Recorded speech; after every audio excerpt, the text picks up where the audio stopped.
Non, mais ouais, ça fait penser à la chanson de toute façon. De toute façon, on fait les cons, en fait. C'est tout le temps de même. Après 2-3 bières, c'est parti, puis voilà. Une araignée s'endort sur le sol.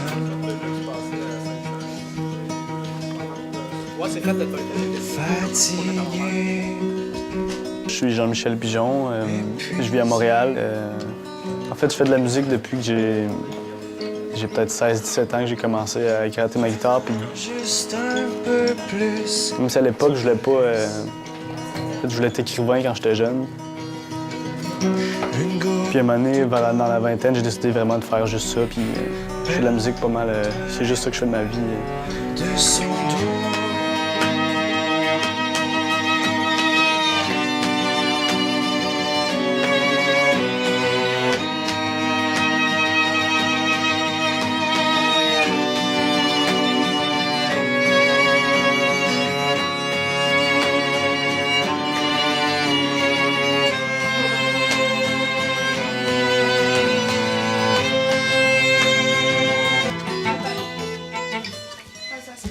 En fait, on a révisé les parties des violons parce que les violonistes qu'on a aujourd'hui, ça fait un petit bout qu'on n'avait pas joué avec eux. Fait qu'on a révisé un peu les parts. Tu veux la faire avec moi?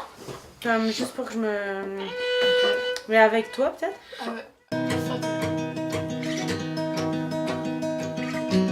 Je dîne seul,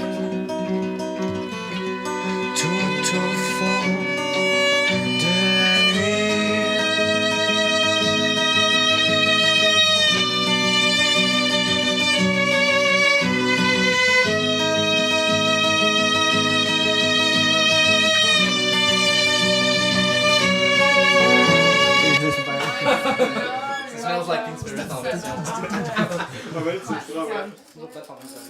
J'ai toujours été dans un milieu francophone.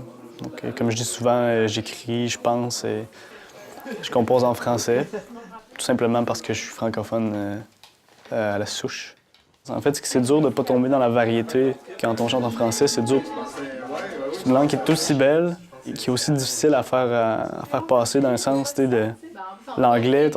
Si on ne fait pas un effort pour la défendre et la garder, ben, elle va juste disparaître ou s'estomper à un moment donné. Puis moi, je veux pas que ça arrive. Je trouve que je veux que ça reste parce que c'est beau. Là, tout d'un coup, je me retrouve avec ça, c'est une console que je connais fuck all. Je l'ai appris hier matin, genre. Le gars qui m'a montré en plus, il était excellent pédagogue, genre. Fait que là, t'arrives, tu sélectionnes tes machines là, tu fais ça, tu tapes ça là, tu fais ça de même, tu regardes, t'enlèves juste ça, tu mets ça là, c'est comme ça. C'est pas compliqué, tu vas voir, moi, je suis comme... Merci, man. Je vais me débrouiller, c'est comme... Je pense que ça aurait pas été bon si on avait chanté en anglais parce que j'aurais trop un accent. Puis ça aurait pas été naturel non plus, mais on parlait de Sigur Rós, tu sais, je comprends absolument rien des paroles, mais je trouve ça beau quand même, tu sais. Puis à un certain point dans la musique, la barrière de la langue est plus grave, tu sais. C'est la musique qui parle, puis ça fait du bien. Qu'est-ce qui...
Les biscuits au chocolat vont être dans le gros pot en vitre.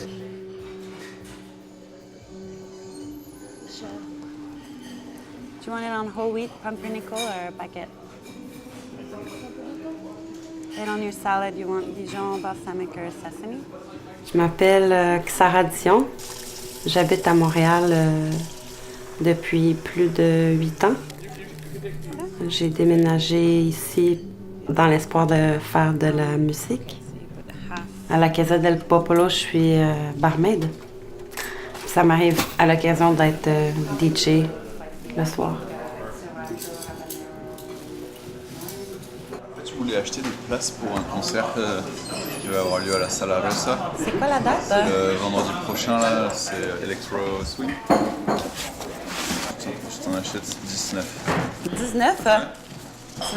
Tu veux 19 billets? Ouais, c'est pour ma fête, il y a des gens ok. qui viennent, c'est pas comme moi. OK. Donc 19, hein? Ouais, c'est ça. Allez, bonne journée. À toi aussi. Bonjour. Avec du lait? La Casa del Popolo, ça a commencé il y a 12 ans. Ça a été ouvert par les mêmes propriétaires qu'aujourd'hui, Kiva et Moreau. Ça a toujours été un projet communautaire, mais c'est eux depuis le début qui tiennent les rênes.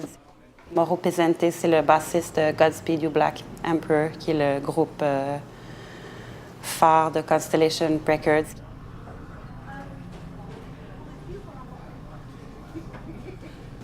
C'est des affiches de concerts qui sont reliées aux événements de la Casa et de la Sala.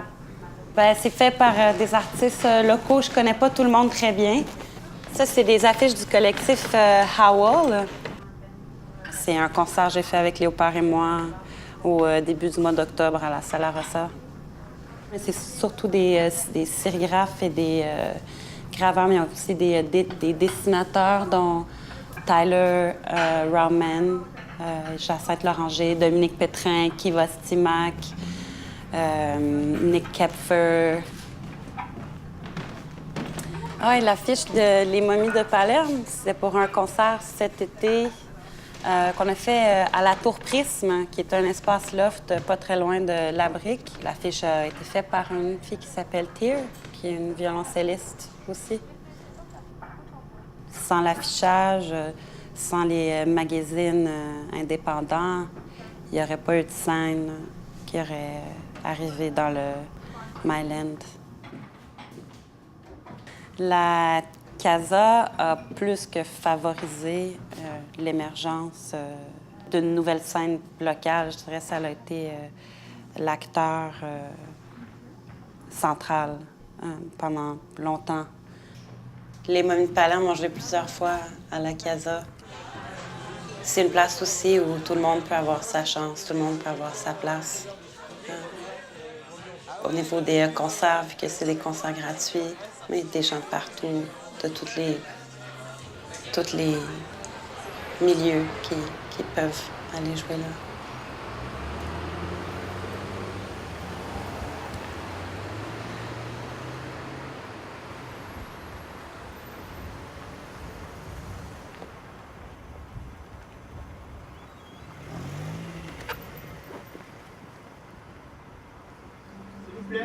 Ouais. Alors, quand j'ai ouvert l'Oblique en 1987, j'ai jamais pensé que je me rendrais aussi loin que 25 ans. Ça a toujours été au jour le jour. Notre but, ça a toujours été de diffuser, de faire connaître la musique qu'on aimait.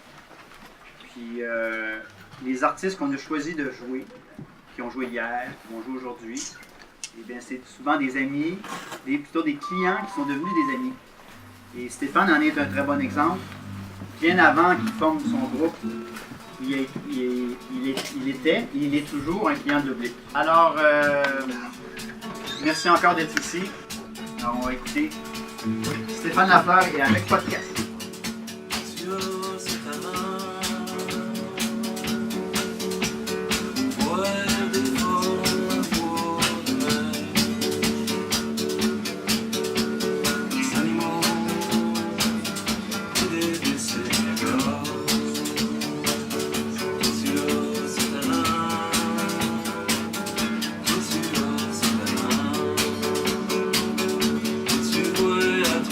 Je suis Benoît Poirier, je joue de la batterie dans le groupe rock Jésus les filles, puis aussi le charismatique chanteur du duo électropunk Le Monde dans le feu. Puis une chose que je fais pour mon travail, c'est que je fais un carnet de bord audio. Puis je vais faire un montage, un packaging de tout ça à la fin de la semaine qui va être diffusé pendant l'émission de radio de Bande à part.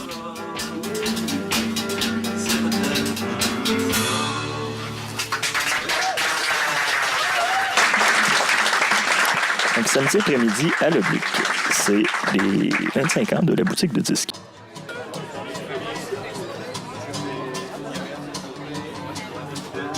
L'Oblique, depuis ses débuts, a comme mandat de faire connaître la musique indépendante québécoise. Comme je dis souvent aux artistes, c'est pas à moi à juger ta musique, c'est ma clientèle qui va la juger. Ça, sinon, c'est la section locale. C'est cool. Il y a plein d'affaires que, tu sais, comme des bandes que tu oublies qui ont existé, qui sont encore là. Fait que juste pour les archives, c'est intéressant. Puis là, ben, ça, c'est les parutions plus récentes puis les gros vendeurs, là, comme Bernard Adamus, Beauméné, ça, Leblanc, Radio. La majorité, c'est quand même des francophones qui chantent en français. C'est sûr que ça attire les francophones. Et les anglophones qui vont venir à ma boutique, je te dirais, c'est ceux qui restent dans le quartier. Ils ne feront pas nécessairement un détour, je crois, pour venir à ma boutique. Ils vont aller peut-être dans les boutiques anglophones, ceux qui sont loin. Et l'ensemble des gens font et achètent du vinyle. Ben là, c'est sûr que le culte de l'objet est encore plus grand que juste d'acheter un CD et de dire que tu achètes un CD parce que tu es un collectionneur de CD. Collectionner des CD, c'est assez plat. La clientèle québécoise francophone a un goût certain d'encourager la musique indépendante québécoise. Il y a beaucoup de jeunes, de clients qui me disent « Moi, je n'achète plus de disques, sauf les groupes indépendants québécois. »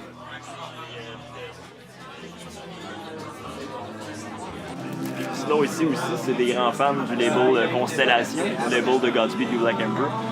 Fait qu'ils ont un présentoir de vinyle uniquement consacré à ce label-là. Puis en fait, ils sont reconnus ici pour leur amour du label en question.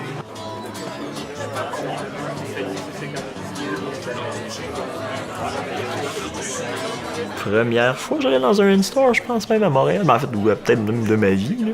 Ça pourrait être quelque chose de beaucoup plus fréquent, puis je pense que ça serait juste mieux. Un in-store, c'est un concert qui est dans un magasin, donc c'est l'appellation anglophone. Qui n'a pas vraiment de francisation commune, là, mais on peut dire un concert dans un magasin. Puis on se comprend.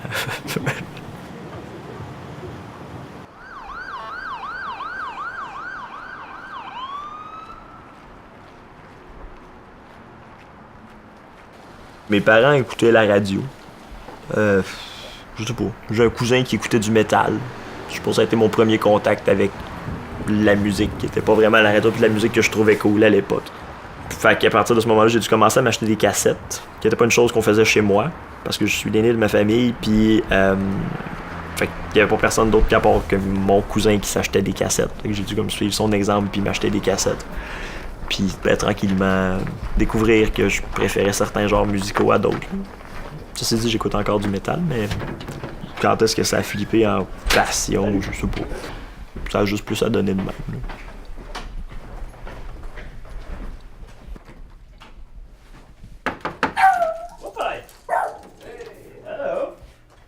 Ça va, toi?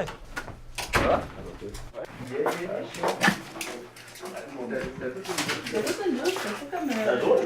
Ouais, ben check, ceux-là, c'est des... C'est les rats. Ouais. Ben, j'ai compté, il y en a comme 148 de... Bon, comme parfait. 248, ouais. 248. Ah ouais, c'est ça. Je regardais pas les... Excuse-moi, je regarde surtout là. Non, mais c'est quoi? Ouais, c'est ça l'affaire, c'est qu'ils ont tout... Il a fallu changer notre gabarit. Il a fallu changer notre façon de fonctionner pendant qu'on les imprimait parce que, tu sais, d'habitude... Tu n'avais pas laissé assez de bleed?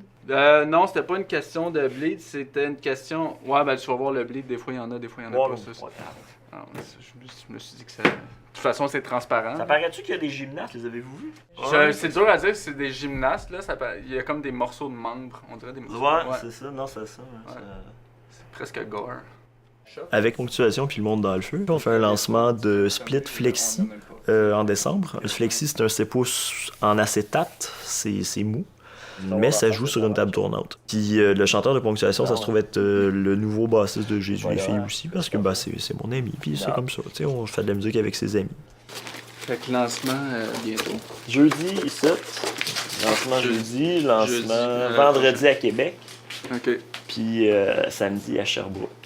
OK. C'est ça. Cool. Ça fait trois dates, puis il devrait plus vraiment rester après. Non, c'est ça, vous les donnez à la porte. Ouais. On va passer.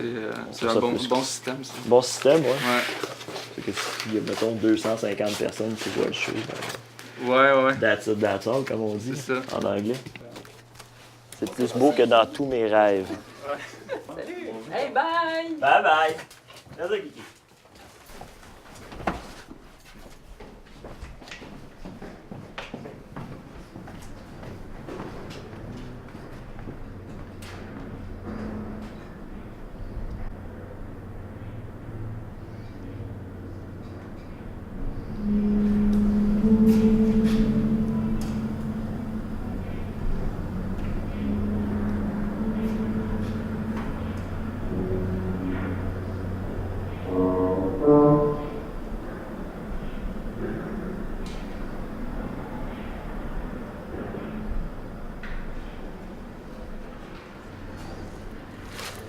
On va aller derrière, on va s'installer. On va prendre une rallonge, on va le mettre dans la prise, puis on va envoyer l'électricité en bas. Ça va être beau, il y a des beaux petits coins avec des petites arbustes. Merci pour ton vote. N'importe quand. C'est pour ça que j'ai pas. Non, c'est mieux. C'est mieux comme ça. J'ai rencontré Marie, elle est venue à un concert de Léopard et moi dans la première année de la brique. Puis durant la soirée, on a tout de suite connecté, on s'entendait bien ensemble. Rapidement, on est devenus des vraiment bonnes amies, on passait beaucoup de temps ensemble. On a commencé à faire de la musique, puis on échangeait d'instruments, batterie, guitare, synthé.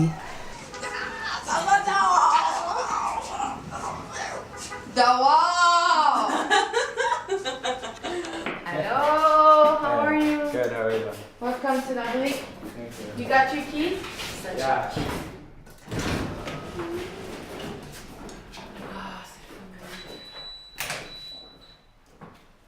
Quand on compose, on discute beaucoup, on réagit au son. Principalement, je dirais, j'ai une réaction très sensuelle, puis aussi parfois intellectuelle à cause de mon éducation puis de mes intérêts. J'ai une amie qui m'avait dit quoi que j'avais trouvé vraiment beau, vraiment touchant pour décrire qu'est-ce qu'elle apercevait dans notre musique. C'est qu'elle dit que c'est comme plein de cristaux, mais taillés. Puis que tu peux voir comme au travers, mais que tu peux voir aussi comme la structure. Quand quelque chose contient beaucoup de noirceur ou peut contenir beaucoup de noirceur, c'est quelque chose aussi qui sait faire lumière. La noirceur qu'il y a dans les momies de Palerme, je pense qu'elle n'est pas juste là en tant que noirceur. C'est toujours en juxtaposition avec d'autres choses. L'instrumentation s'est vraiment stabilisée juste un peu avant qu'on s'est fait signer sur Constellation, quelque part début 2009. Ils nous avaient déjà vu jouer live. Ils avaient beaucoup aimé notre concert, donc puis ils me connaissaient aussi à travers la brique, d'avoir des concerts. En fait, on signe pas chez Constellation, il n'y a pas de contrat. Tout est fait à l'amiable. Personne n'a de contrat avec Constellation. Hey, t'as un nouveau tatou! Non! Hey, ça fait tellement longtemps que je t'ai pas vu. Ouais, c'est vrai. Ça fait sûrement un mois. Plus que moi. Mais non, je comprends. Ouais. Qu'est-ce qui se passe ici, Simon? Je sais pas, c'est le bord. OK. T'étais parti? On a fait 2 semaines en Europe. T'étais parti en Europe pendant 2 semaines? On est parti, en fait, on est parti 10 jours pour le 15e anniversaire de Constellation. J'ai rencontré vos plus gros fans, en plus. Le plus gros fan de Jérusalem? Ouais, pour ça. Ouais? Ouais, c'est un gars de Fontainebleau. Ok, ouais. Puis il est venu au spectacle de mec. Ok. Puis, ouais, gros fan. Ben, ce qui était drôle, c'est comme la majorité des shows, on faisait la merch. Ouais. Fait que t'avais du monde à qui on envoie des colis avec les mots dedans, puis c'est comme, Ouais. hey, tu sais, salut Nicolas, merci de nous encourager, blablabla. Puis les deux gars, ils arrivent, puis c'est les premiers à la table. Puis, puis on les connaît parce qu'ils ont commandé peut-être 30 fois. Fait que tu connais leur nom, puis c'est comme, salut, moi c'est Nicolas. On s'est mis à parler, puis gros fan, il était comme, ah, c'est tellement de la belle musique. C'est comme, il faudrait qu'ils viennent tourner en Europe. Puis j'étais comme, ah ouais, je connais ces films. C'est sûr qu'il y a une idéologie qui circule à travers Constellation par certains groupes, puis aussi par certaines associations qui ont eu avec certains milieux dans certains moments de leur évolution. Puis moi, je me retrouve dans ces valeurs-là, dans les valeurs communautaires, anticapitalistes, anarchistes. Avoir la chance d'avoir un disque vinyle, d'avoir de la sérigraphie 5 couleurs aussi, c'est plus que qu'est-ce que Marie et moi, en fait, on pourrait souhaiter. Fait qu'encore là, ici, c'est fait à Montréal. En fait, quand Constellation, entre autres, organisait des concerts à l'époque qui s'appelaient Musique Fragile, en 97 à peu près. Puis il y a 2 ans, ils ont décidé de recommencer à reprendre le concept de Musique Fragile, puis c'est de mettre en relation des bands qui les intéressent, un peu comme s'ils faisaient un spectacle, mais ça devient un box set. Puis c'est comme ça que Musique Fragile est née. Il y a le premier qui est sorti avec les Momies, Cora, Nick Cooper. Puis c'est vraiment un projet qui de mettre ensemble des artistes, de créer un box set, quelque chose qui est esthétiquement tout ensemble, c'est vraiment un trip pour un plaisir qui se font. Je pense que la culture de Constellation est vraiment plus sur la politique, une façon de faire, sur des idées, sur un artisanat. Et dans ce cas-là, la langue, c'est pas tant un enjeu, puis c'est aux artistes de choisir s'ils veulent s'exprimer en français ou en anglais. Les Momies Palerme, on a toujours choisi de s'exprimer en français. Tout est en français dans nos communications. C'est pas quelque chose qui est en friction ici. C'est pas... ça devient pas l'enjeu de rien. Constellation fait partie de ce milieu musical-là vraiment foisonnant à Montréal. Beaucoup de créativité, beaucoup de musiciens, tellement de gens qui viennent ici pour faire de la musique de partout au Canada.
Hey, Martin!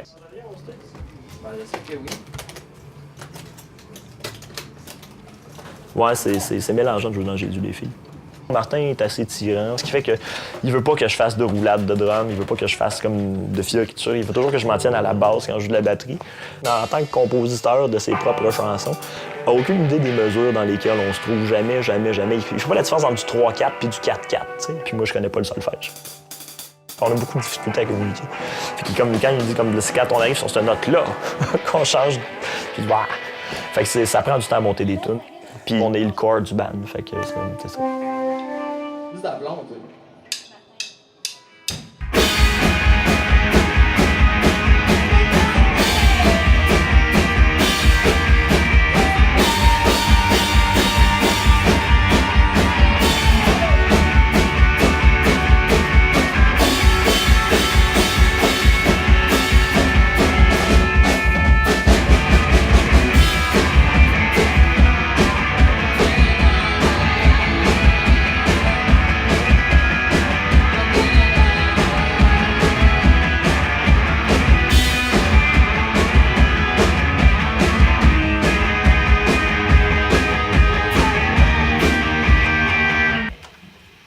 Non, c'est drôle, c'est juste des shots de tunes.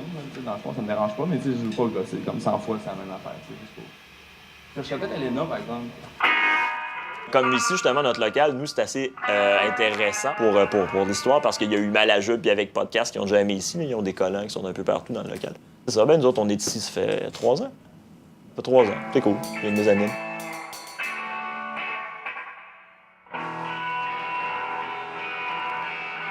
Les paroles de J'ai dû les filles, ben ça, c'est Martin qui les écrit. Fut un temps où ça parlait juste de filles parce que Martin était célibataire.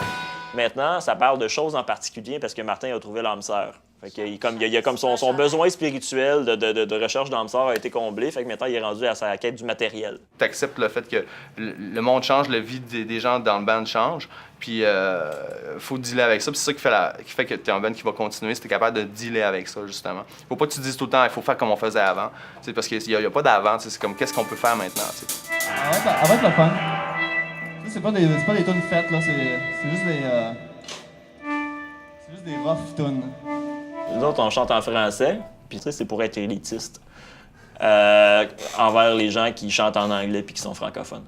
Comme ça, on peut dire comme « Hey, tu chantes en anglais », nous autres, au moins, on chante en français. Dans le cas, parce qu'on n'a pas l'impression de dire des niaiseries. Parce qu'on est en contrôle inné de ce qu'on dit. Si on chantait en anglais, on aurait un moins grand contrôle sur notre langage. Puis même si les paroles sont perdues dans le mix au final, ça reste qu'il y a des personnes qui les chantent, puis ces personnes-là doivent être rassurées parce que, tu sais, des artistes, c'est insécure, fait qu'ils sont tous bien de chanter des affaires dont ils sont sûrs de la signification. Ça deviendrait self-conscious sur scène, puis là, ben, tu sais, ça donnerait un mauvais concert. Pas ça qui est important, c'est la manière, la mélodie, puis la manière qu'il sait chanter, puis la musique qui est en arrière. Ça ne nous empêche pas de ne pas avoir une parfaite maîtrise de la langue. C'est pas parce qu'on parle souvent en anglais, parce que Montréal, c'est une ville bilingue, que ça fait qu'on maîtrise la langue. Je veux dire, on l'utilise, on la maîtrise pas. C'est aussi bien d'utiliser, d'avoir des ressources que tu maîtrises si tu veux progresser. Ben, sinon, chanter en anglais, moi, je trouve que ça t'aide pas vraiment à avancer en tant qu'individu. Ça reste quand même très petit, Montréal, comme c'est 2 millions d'habitants. Puis il y a la moitié qui est anglophone, puis qui habite dans l'ouest de l'île, dont on n'entend jamais parler, mais qui sont comptés dans ces 2 millions. C'est comme si c'est la métropole culturelle francophone du Québec. C'est la métropole culturelle anglophone du Québec aussi, mais en même temps, c'est parce que le public anglophone a quand même le reste du Canada à carry about, puis comme à la limite le reste de l'Amérique du Nord. Nous autres, on a juste ça.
Chez Bon Sound, ça reste une étiquette de musique vivante. Là. C'est pas un label mainstream.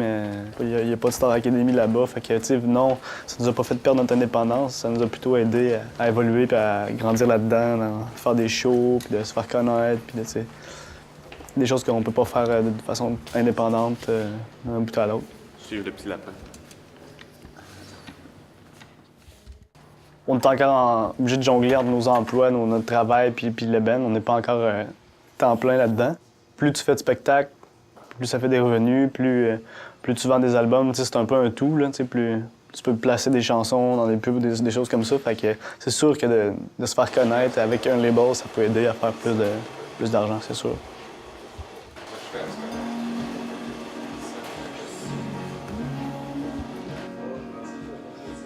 Par rapport à Mono Grenade, on essaye le plus possible qu'ils comprennent tout, de toute ce qu'on appelle, nous, la poutine, la technique de subvention, financière, etc., puis que lui s'occupe de l'artistique et qu'il fasse le meilleur disque possible. On est quelques boîtes importantes au Québec parce qu'on travaille dans le francophone beaucoup, mais on essaie on a toujours une visée internationale, peu importe les groupes avec qui on travaille. C'est sûr que le marché français donc, s'impose souvent comme étant un des premiers qu'on va aller visiter parce qu'on pense qu'il y a une chance là. C'est super drôle parce que tu arrives en France, puis des fois tu chantes en français, c'est même pas un atout. Je crois que c'est en train de redevenir parce que les maisons de disques, ils ont un quota à avoir en francophone, puis ils ont de la misère en ce moment à trouver des groupes. On est arrivé avec Mono Grenade, on a signé chez Atmosphérique avec eux en France. Ben, c'était un peu des ovnis parce que, c'est un groupe qui fait de l'indie rock en français. Wow! Qu'est-ce que c'est? Enfin, c'est spécial quand même, tu sais, que tu es dans un pays de 60 millions d'habitants et que tout le monde se mette à chanter en anglais pour le peut-être succès à l'international, ce qui, à preuve du contraire, ne fonctionne pas vraiment, sauf pour un groupe qui est Phoenix. Puis sinon, c'est des groupes qui ne chantent pas. Alors... Mais bon, c'est un débat... interminable. Je sais pas quand est-ce qu'il va arrêter. J'aimerais ça qu'il arrête. J'aimerais ça que ça me dérange pas, en fait.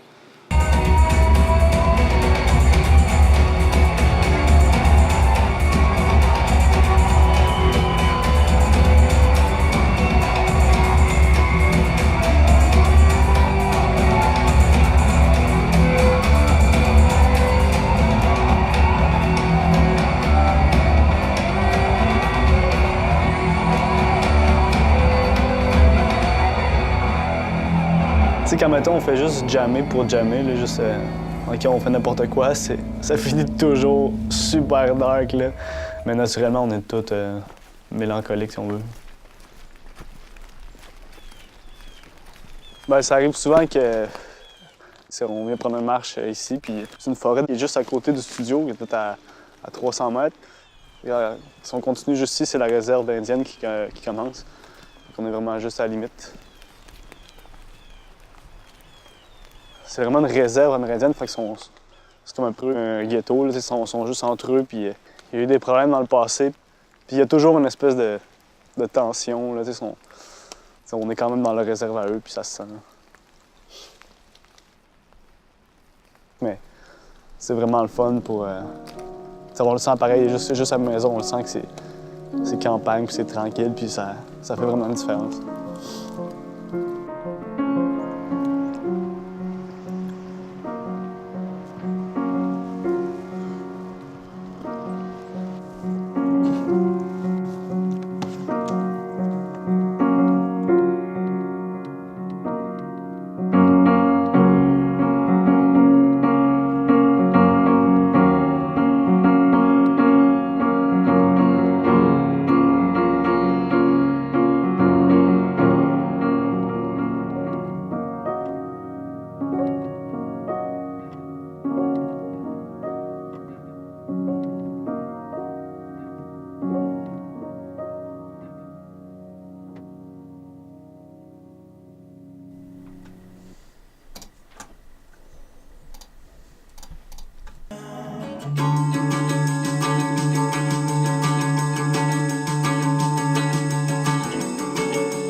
sais pas où nous situer vraiment.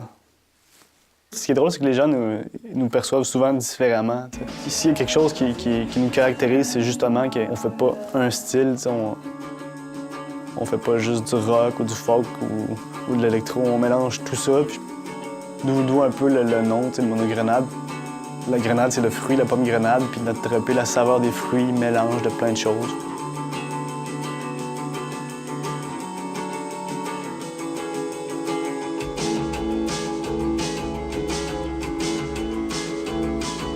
Amoureux.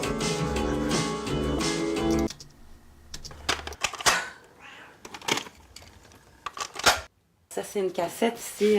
C'est un Égyptien. Je peux pas lire son nom.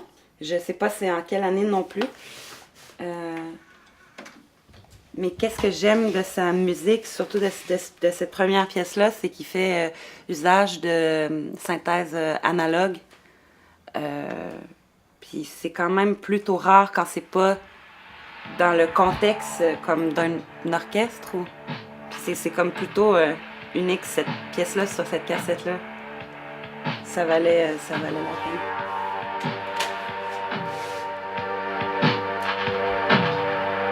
Je collectionne les cassettes. Ça fait plusieurs années déjà.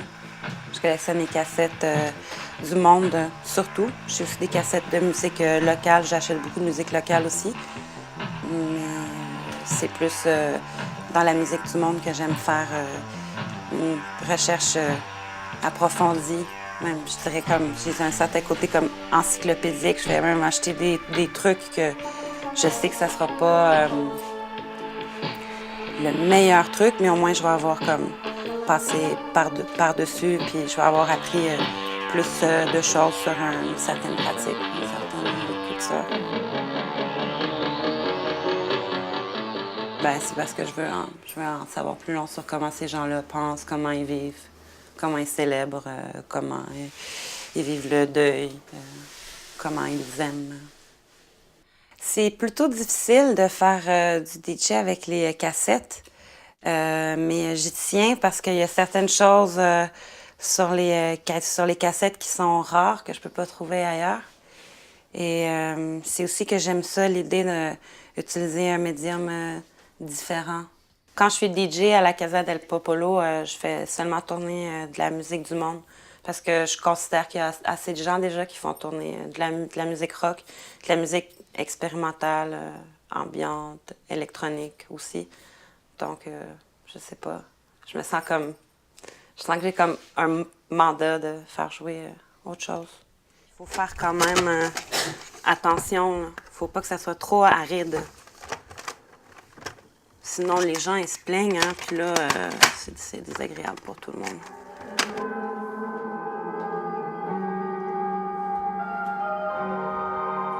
J'ai aussi beaucoup de cassettes locales. Là, ils sont un peu toutes mêlées. Avec le reste, c'est des gens qui se produisent eux-mêmes, pas sur une étiquette connue. La cassette est un médium utilisé à Montréal pour publier de la musique. Je pense que parce que le format est intéressant, mais aussi parce que ça revient moins cher que les CD pour faire un produit de qualité qui est complet, qui est beau.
Après ce show-là, on s'en va en studio, mode écriture pendant quelques semaines, tant que c'est notre dernier show un petit bout, qu'on va en profiter.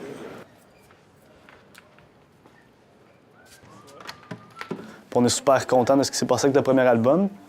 Deuxième album, on dirait que là, les attentes sont plus grandes, puis faut pas capoter avec ça dans un sens parce qu'il faut faire ce que tu veux faire puis ce que tu aimes faire. Puis moi, je suis quelqu'un qui va toujours le faire, peu importe à quel niveau ça se passe, que ce soit tout seul dans mon studio ou faire des tournées, je vais toujours le faire parce que c'est juste ça que je fais et que j'aime. Sinon, ouais, un micro coup de lime, faudrait que je mette là, mais je vais laisser chez nous. Mais je vais regarder si j'ai une lime sur mon Gerber. Ouais, c'est bon. Check. Il y a du lousse dedans. Tu laisses toujours la tension, sinon, tu vois, elle va toujours prendre un peu de lousse. Comme si c'est la vieille que je laissais là. C'est pas plus bon. Non, c'est pas grave. Tu connais la musique par contre? Si je pouvais me consacrer à ça à temps plein, tu sais, puis vraiment... Parce que là, moi, personnellement, je suis encore dans les contraintes de le travail puis le band. 20 minutes. 20 minutes.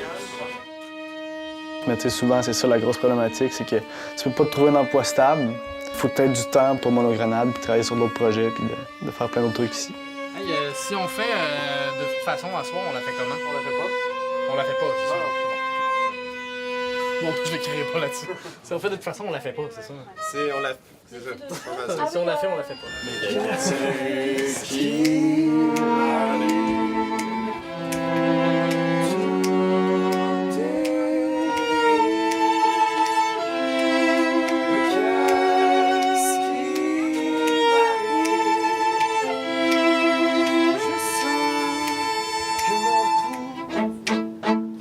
C'est bon. C'est bon? Bon, allez? C'est quoi la note en haut?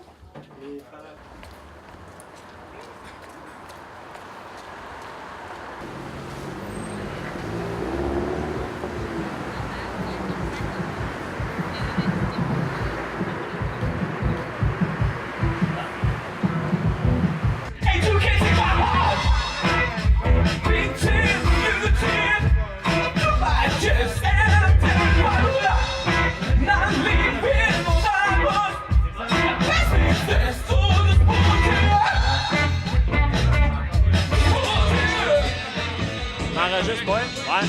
Ah, je suis assis là pour 5 minutes. Je suis assis ici pour 5 minutes. C'est bon. Ouais. C'est toi qui vas pitcher quelque chose? C'est toi qui vas pitcher quelque chose? Ouais, c'est moi. Ouais. Tu veux que je m'en aille? J'ai juste pris le troisième coup, par exemple. C'est ça, tu peux pas passer à un moment donné. Fait que vendredi soir, à l'Esco, il y a du monde chaud qui me pitch des bonbons. Moi, je suis venu voir un concert. C'est Phil Console qui joue avec Pyongyang.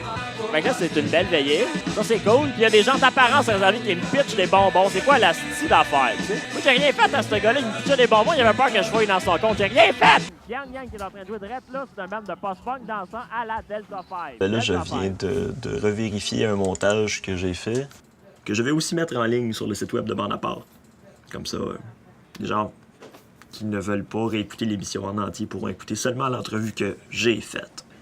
C'est un peu mon mandat, d'aller dans les bars, d'aller voir des concerts, de rencontrer des gens. Ouais, c'est moi la street team de Bande à part, c'est moi. On est diffusé à travers tout le Canada. Puis le Canada, c'est très, très, très grand. Tu peux l'entendre à Vancouver, Bande à part, c'est en français, puis ça joue quand même à Vancouver. Vancouver, qui a juste une petite communauté francophone, 40 000 francophones à Vancouver. Puis après ça, tu peux l'entendre jusqu'à St. John's, ici, au Nouveau-Brunswick, à Terre-Neuve. À Terre-Neuve. Quand t'es ici, là, quand t'es ici à St. John's, ça, c'est la capitale de Terre-Neuve, quand t'es ici, t'es plus proche de Paris que t'es proche de Vancouver. C'est grand tabarnak, le Canada, hein? Ben, c'est ça. Nous autres, on est là.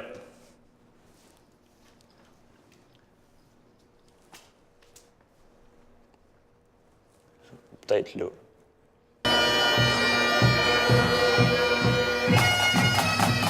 C'est le lancement du nouveau magazine Urbania spécial anglo. Et pour l'occasion, là présentement, c'est une troupe de cornemusiers écossais. Et puis dans ce numéro spécial anglo, eh bien Benoît Poirier, ça c'est moi, Benoît Poirier a rencontré Jim Corcoran. C'est anglophone, le plus francophile du Québec, ça, on le sait, oui.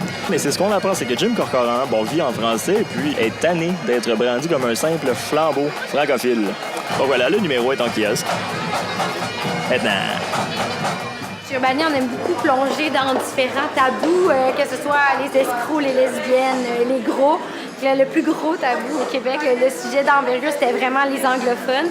C'est une minorité, puis ils se battent exactement pour les mêmes choses que nous, pour préserver leur langue sur leur territoire. Tout comme nous, on comprend pas ce que c'est d'être anglophone. Les autres, ils comprennent pas ce que c'est d'être francophone en Amérique du Nord. Ils vont faire ça fâchant parce que pour eux autres, le Québec, c'est le Canada, I guess. Bien, moi, c'est ce que j'ai découvert en faisant le numéro, c'est à quel point ils veulent être considérés comme des Québécois. T'sais, ils veulent pas être considérés comme des Anglo-Québécois, ils veulent vraiment être considérés comme des Québécois. Quand j'ai à écrire pour le travail, comme pour des blogs que je vais écrire pour Bonaparte ou encore dans le magazine d'Urbania, ben ça reste créatif. Je porte une attention particulière aux mots que je vais utiliser puis aux formulations que je vais employer. C'est comme... Mais au Québec, une chose que j'apprécie particulièrement, c'est de plonger autant dans le littéraire que dans le vernaculaire puis de mélanger les deux. T'sais. Parce que le vernaculaire ici est très coloré. Puis oui, il y a beaucoup d'influences anglophones dedans, mais qui ont été réappropriées au fil du temps puis que je trouve fort charmantes. Ce qu'il y a d'intéressant avec Benoît, c'est le travail qu'il a fait, je trouve, au cours des dernières années. Non, mais au sens où c'est un travail évolutif. Et un jour, j'ai dit à Benoît, ça serait vraiment cool qu'on puisse avoir tes textes à la radio. En fait, l'esprit des textes à la radio, qui sont des textes très expérience, qui sont des textes... Gonzo. Exactement, genre, oui, comme Gonzo, comme Lester Banks, des trucs comme ça. Benoît a une bonne plume. Effectivement, très bonne plume. Et ça, on l'a remarqué dès le début. Et c'est ce qu'on aime. Et c'est ce qu'on aime. C'est le truc qui a le plus... La signature la plus forte à bande à part, c'est celle de Benoît. C'est celle que tu reconnais tout de suite. La capsule commence et puis wow, on est dans l'univers de Benoît. Non, c'est pas vrai, mardi. Mardi, début de soirée, on est au Divan Orange, c'est pour une table ronde sur la musique montréalaise. Ça s'appelle Musique et territoire, volume 2, musique, identité et territoire. Les gens sont moins obnubilés par une espèce de réussite. Et puis, à cause des loyers moins chers, etc., là, bon, c'est moins vrai dans certains quartiers maintenant. Je pense qu'il y a un risque, par exemple, que la scène indie rock devienne trop synonyme de Montréal et qu'elle néglige la pollution ou l'hybridation qui peut provenir de ce que Montréal a toujours été par essence.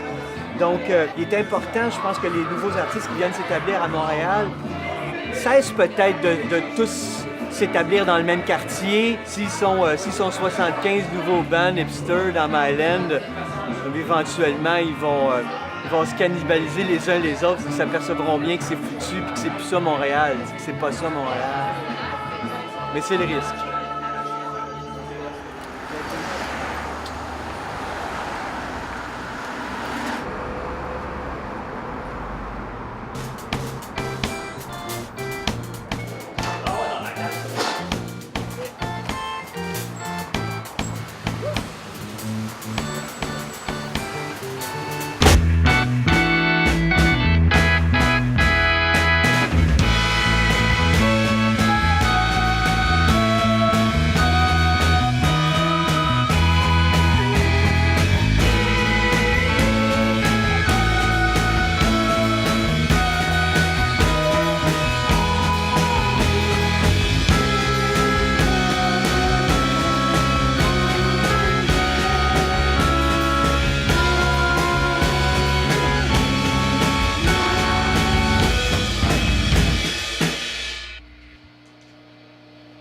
Il y a eu trop d'erreurs? Ouais, 2 erreurs de suite.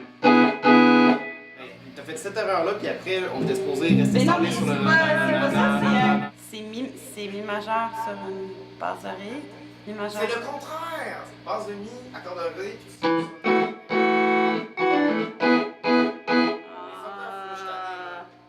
Le band Léopard et moi a débuté à peu près au même moment que l'espace La Brique, qui est ici. Donc autour de 2006. Ah oui, c'est pas les anges, c'est nos anges.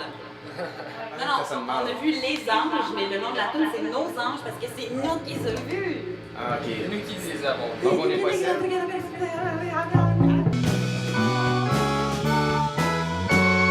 Ça a été le projet central pendant longtemps pour moi.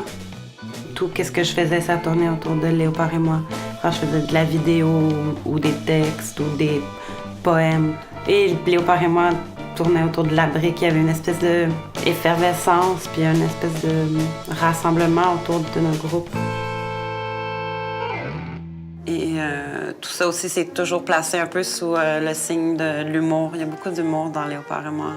Si on faisait un recueil des textes de Léopard et moi, je pense que ça tiendrait sur 2 pages. Il n'y a pas beaucoup de paroles en général. C'est assez minimal. J'ai vu les anges dans nos campagnes. Ils volaient dans un vaisseau d'or et de lumière. Puis ben, c'est comme une référence à une cantique de Noël, mais en fait, c'est devenu comme un thème qui a trait aux extraterrestres. Au fil des années à la Brique, on a eu plusieurs concerts. Il y a eu le festival Cool Fest, qui est principalement un festival de musique électronique expérimentale ou noise, drone. C'est tout, je dirais, en tout cas pour ma part, je pense que pour Sarah aussi, ça a été des rencontres, inspirantes. Assez signifiantes. Pour le band Léopard et moi. C'est sûr qu'il y a tout le temps des moments plus bruyants, plus déconstruits, mélangés avec l'influence plus du rock progressif psychédélique des années 70. J'ai l'argent du Cool Fest. Ah, cool. Ma part, plus Carlo donnait la moitié de sa part. À la brique. La brique fait partie du circuit des lofts artistiques. Je pense que c'est un lieu important dans la mesure où, à mon avis, il n'y a pas assez de lieux alternatifs à Montréal. En fait, moi, souvent, qu'est-ce que je ressens à la brique, c'est que tout le monde est là, ensemble. Il y a des gens qui jouent, mais tout le monde est en train de faire ça ensemble. De réfléchir de cette façon-là pour un moment ou de ressentir ce moment-là ensemble. C'est très communautaire, c'est très humain, c'est plein d'amour, plein de liens d'amitié. La sauge, la fumée, ça purifie l'air. C'est comme pour accueillir des nouvelles énergies dans un lieu. C'était ma chambre ici avant. C'est là que j'avais mon lit, dans le coin. Ça avait pas l'air d'un atelier de peinture. On n'a plus le droit de dormir à la brique maintenant parce que la ville d'Outremont est stricte sur le zonage. Et ça, c'est journée commerciale seulement.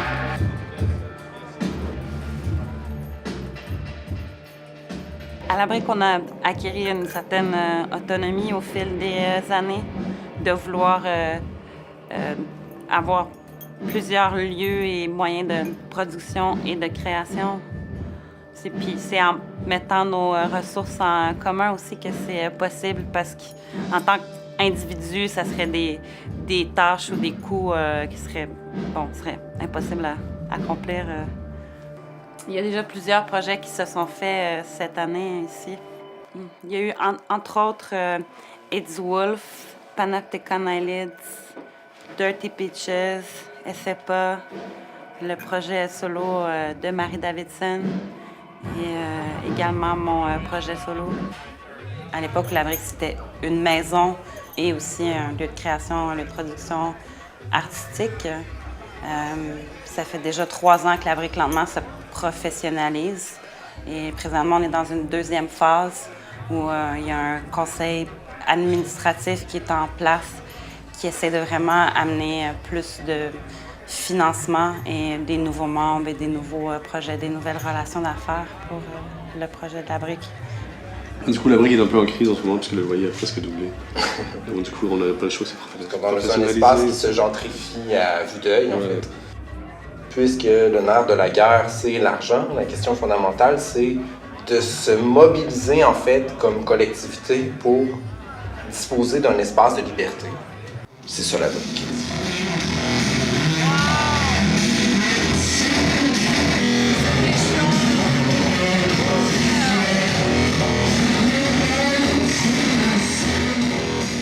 Ce qui est intéressant avec le Cool Fest, c'est le désir de faire un peu en sorte que des artistes plus jeunes ou qui ont moins d'expérience, qui sont des freaks et qui aiment faire de la musique plus étranges peuvent côtoyer des gens qui ont plus d'expérience qu'eux dans ce domaine-là.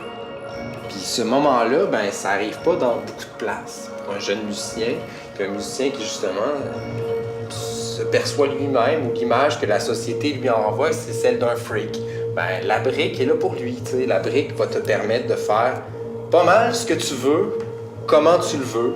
Puis on va essayer de gérer les collatéraux si c'est vraiment dégueulasse sur la scène après, si peu importe, la brique est là pour toi. Ça fait des années que ça dure, puis je pense que si je suis venu à la brique, c'est peut-être pour le Cool Fest il y a longtemps que j'étais attiré par le festival. C'est peut-être mes premiers concerts, c'était peut-être les Cool Fest de 2008, 2007, 2008.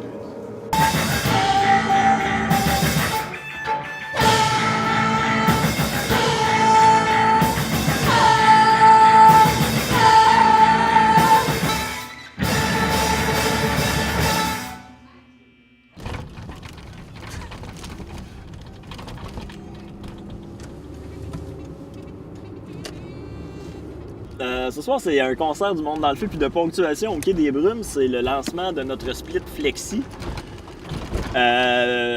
Puis on sait pas qui c'est qui joue en premier encore. On jasait de ça tantôt. Puis je sais pas trop. Puis nous autres, le Monde dans le feu, on joue vraiment pas longtemps. T'sais. Fait que c'est mieux peut-être de nous mettre en premier. Comme ça fait un bon appetizer. Mais en même temps, tu sais, ici, c'est chez nous.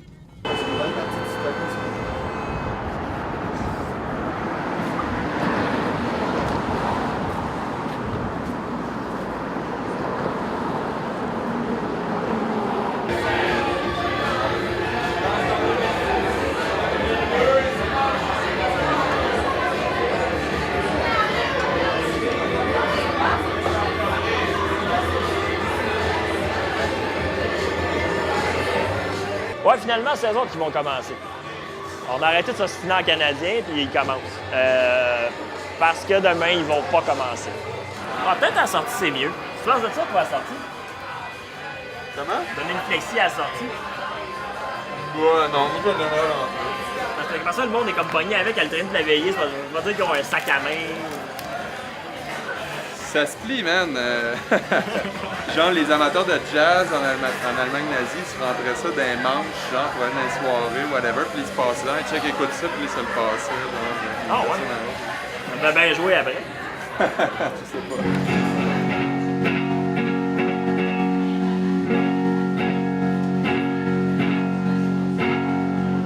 C'est beau. Fait que... Bon, ben, bonsoir. Ça va bien?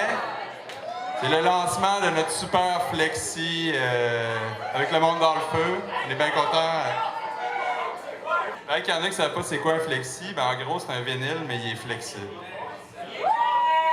Puis il y a un truc, des fois ça saute cette affaire-là, puis le truc c'est de mettre comme un 30 sous dessus. Ça fait du poids, puis il saute moins. Comment? Si tu mets de la bière dessus? Ouais, whatever, mets ce que tu veux dessus, dans le fond. Quand je chante en anglais, j'ai dit n'importe quoi.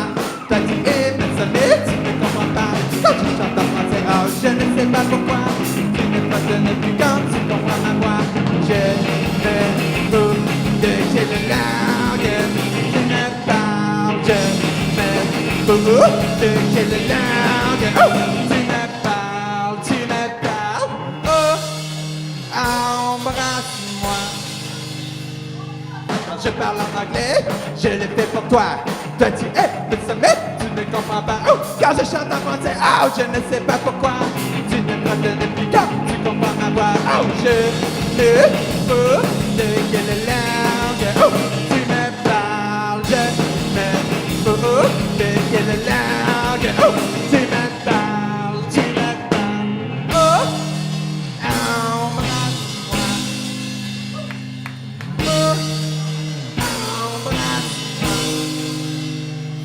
Oh,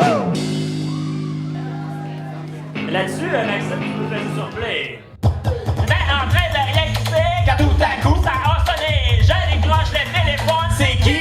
Pour avoir du fun. Fait que moi, je te dis que oui, je veux bien le fun, c'est le fun. Pour s'amuser, fait que je dis, OK, je fais plus pas rien, c'est toi que je vais faire d'activité. Là-dessus, tellement je vais me présenter, c'est pas bien gentil, je t'ai pas quitté. L'important, c'est la liberté, on se voit tout à l'heure, oui.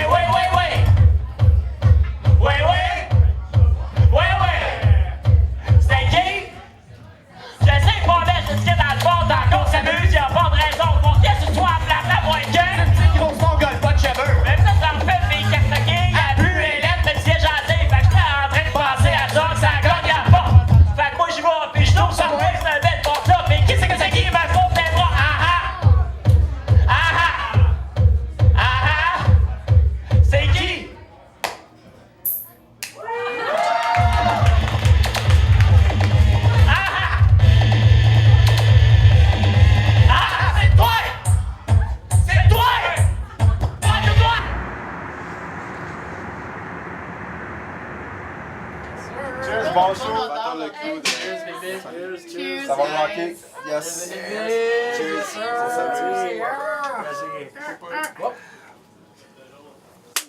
Bon show!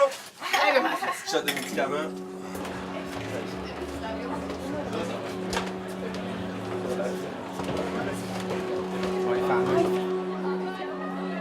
C'est que souvent, comme les gens à Montréal ont souvent plus d'un groupe. T'sais. Je sais pas si c'est une particularité de la ville, on m'a déjà dit que oui, mais j'ai jamais pris la peine de vérifier ailleurs si c'est ce qui arrive. Là. Vu que le coût de la vie est pas cher, ça favorise la scène parce que tu peux trouver du temps pour faire de la musique puis gagner ta vie plus facilement. Je pense que ouais, ça aide. Mais je crois que nécessairement, là où la culture se déplace, l'argent finit toujours par suivre. Je pense pas que les fondations même vont être ébranlées parce qu'il y a plus de reconnaissance internationale, parce qu'il y a un tourisme qui est relié à ça, parce qu'il y a un embourgeoisement des quartiers. Le seul danger potentiel à la gentrification, c'est quand les acteurs culturels veulent changer de mandat dans une perspective de vouloir être plus lucratif. C'est un phénomène quasiment physique. Ça va se produire, ça va toujours se produire.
Banda.